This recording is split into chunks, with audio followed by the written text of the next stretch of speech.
Welcome back to my YouTube channel, and also thank you for watching, especially those people who watched the previous video. If you have not, please make sure you do, because it has very important information that contributes on today's episode. So ensure you also subscribe, like, and also comment. Today I just want to share some insight on what you're supposed to do in order to make sure that your aquaculture business is very successful.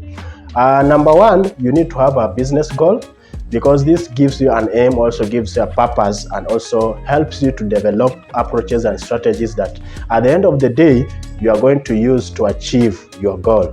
Some people might want just to do a countrywide business. Others will look at international market. Others will want just to make the best professional. So please, in each and every goal you take or you choose, ensure that you develop proper strategy and approaches to achieve a smart success. Another thing you are supposed to look at is also understanding the need of your customers. I will look into this in this way. If I'm a hatchery guy, why should I provide fries to the customers who need fingerlings? Because everybody wants their fish to grow very fast.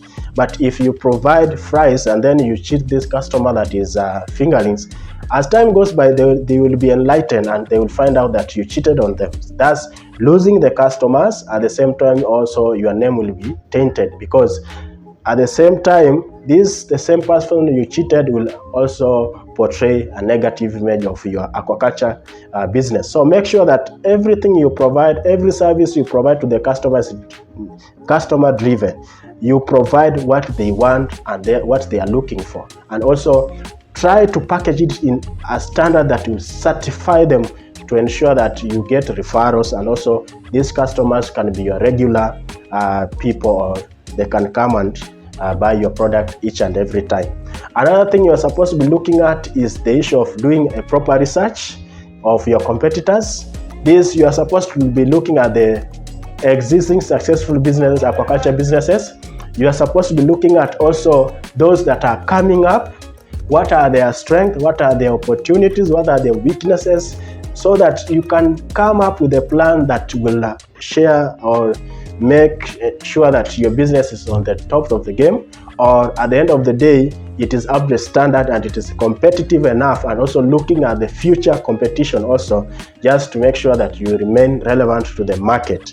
Another thing you are supposed to be looking at, attracting and attaining quality talents. This is very important, because in aquaculture we don't just take it as any other business. You might wake up today and you find that your 2 million fish is dead because you did not recruit or acquire proper talents or professionalism. So make sure that in each and everything you do in terms of recruitment, get quality things. Don't look at how much do they cost, but look at which value are they bringing to my aquaculture business, because you need people who have hands-on skills, people who have qualified, self-driven, people who can, drive processes, people who can make operationals go smoothly. And at the end of the day, I will advise even the employee, or you are starting the aquaculture business, make sure that you take these people as an asset, motivate them, provide an incentive to these people, because it is being said, if you provide an incentive to an employee, they are going to do more as even you don't even expect.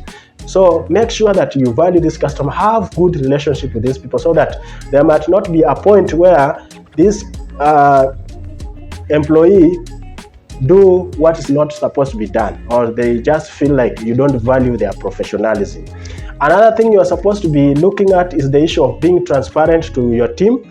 It is not supposed to be a case whereby you wake up today and you just decide to do something without even involving them, or also asking or sharing ideas with this team to ensure that you synergize the inputs together. So ensure that you make this team value your company or your aquaculture business through proper relationship, and also being transparent to them, to ensure that they understand you value their professional. You can't do anything without consulting them. You can't do anything without discussing with them. It brings value. Someone feels like they are being valued, so they need to do something very important and something very good to this business. Another thing you are supposed to be looking at is being a decisive leader. You will get ideas, you will get maybe inputs, you will get some other stuff from the maybe YouTube, the way you are doing, or some stuff from online. But at the end of the day, making the right decision lies in your hands.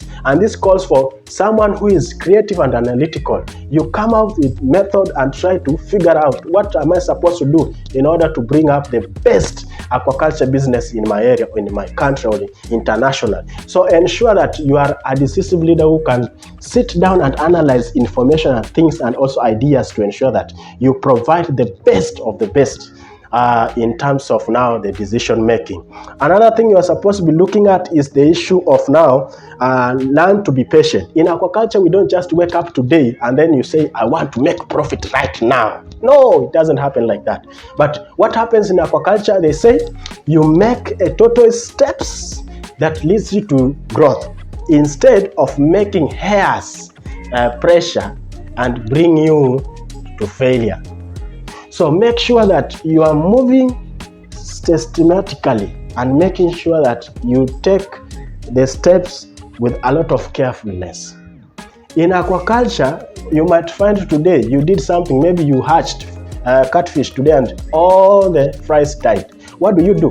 You find a strategy and way to do things again in a proper way, just to ensure that at least tomorrow you are going to be a perfect person. You are going to be having a quality professionalism when you work out in your business. Another thing you are supposed to be looking at is the issue of record keeping. I normally tell people, doing assessment, monitoring your aquaculture business is all about records. Whether it is feed you provide to the fish, whether it is stocking, whether it is, doing your water quality stuff, whatever, it requires you to have illustrative data and information documentation to help you that understand if there is any mistake or there's anything that is has just happened, you know where to start or you know where to trace from. You just ensure that you don't want anything like that to repeat it again. So ensure that you have proper documentation of your operations and also your activities, or also finances, just to help you to do assessment and look at how do your aquaculture business perform at the end of the day. Another thing is the issue of consistency. A lot of people will not think this way. If you are a grow out person, I like the way some other people do. They partition their infrastructure into sections. They know that at the end of the day, a year has 12 months, but each and every month I need to produce.